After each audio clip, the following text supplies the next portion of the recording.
G'day guys, I just want to make this quick video on multi-rotor motor directions and prop directions. My mate Dilbert seems to be having a little bit of a hard time getting his quad up and running, so I just wanted to confirm with him that this is all correct. We'll go over X and then H configurations just for anyone else, but mainly we'll be looking at the X configuration, or V in my case. This is a dead cat frame, and on the APM 2.5 it's set as a V frame, but it's exactly the same as an X or as an X frame, which is what the DJI flame wheel 450s are. They're an X setup, so we'll go over that. I've got it written up here on the diagram on the board here. Basically, this is the back of the copter, this is the front. As you can see, facing forward with the arrow. So this is motor 1, this is motor 2, motor 1, motor 2, motor 3 and motor 4 as taken by the diagram. So have a little bit of a freeze here and have a look. In an X or a V configuration, number 1 and number 2,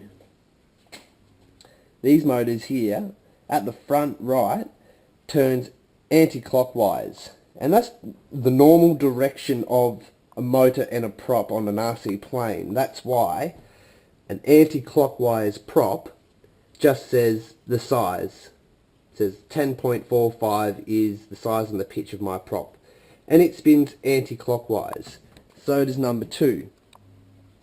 Now number 3 and opposing number 4, they spin clockwise, CW, so number 3 spins CW clockwise, and it's got the prop with the R on it. It's the reverse prop, because that's a non-standard direction for RC props and motors to spin. So that's the reverse prop that spins clockwise.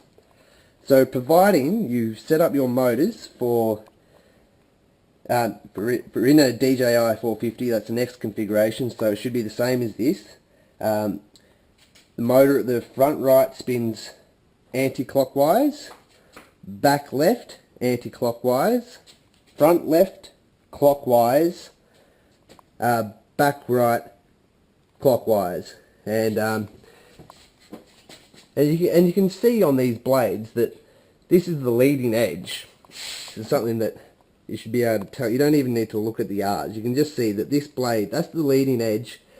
So it has to go that way to push air down. And that's the trailing edge. So leading edge, trailing edge. Like sort of like on your helicopter blades, that's your leading edge and this is your trailing edge. So they have to spin that way.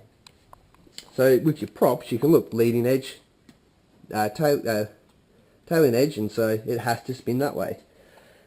Providing you've got all of those things set up, there are still some things that can be going wrong and causing your copter to not fly.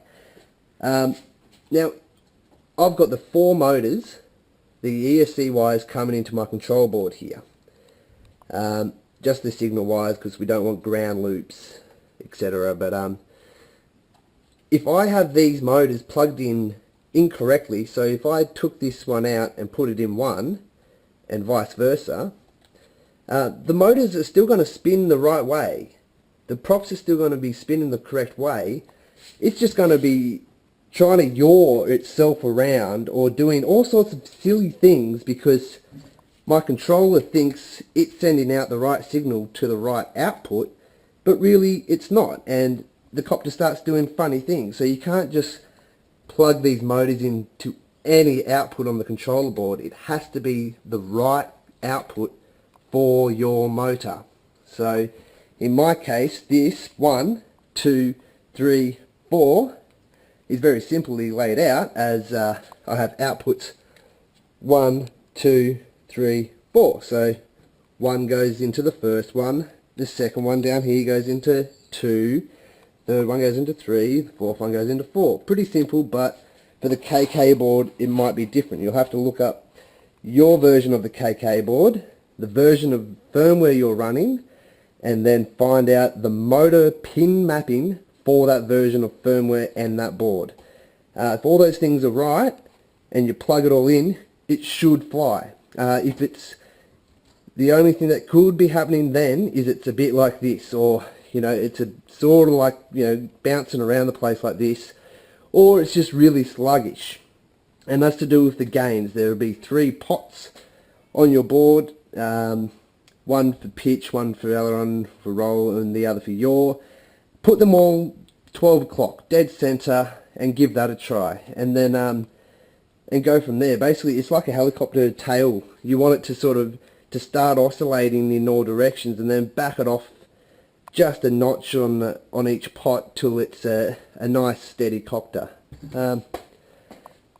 Okay, now that's it for the X stuff. You'll probably stop the video here if that's all you're worried about.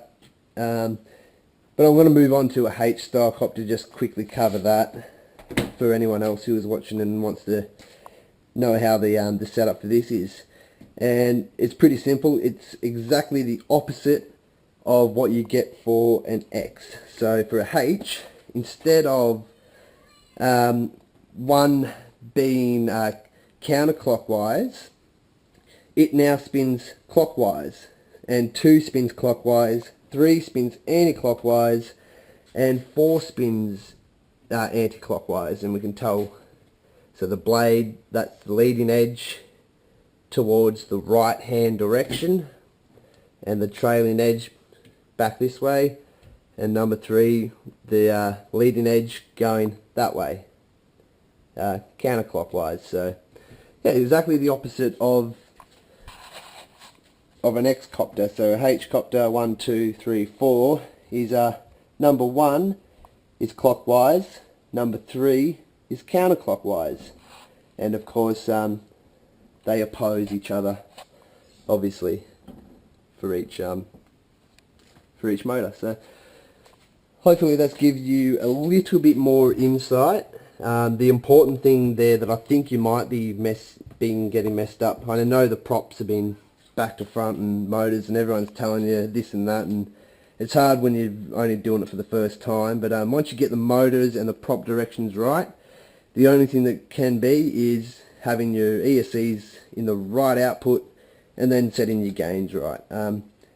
Failing that, you might need to have somebody locally just put a call out on RC groups for guys in your area who fly quads, and have somebody come over and just check it out, or take it to a field somewhere and just have somebody look it over. Because often, even the smartest of people can stuff up, and all it takes is a second view on things to see where it's gone wrong. So hopefully that's helped, mate.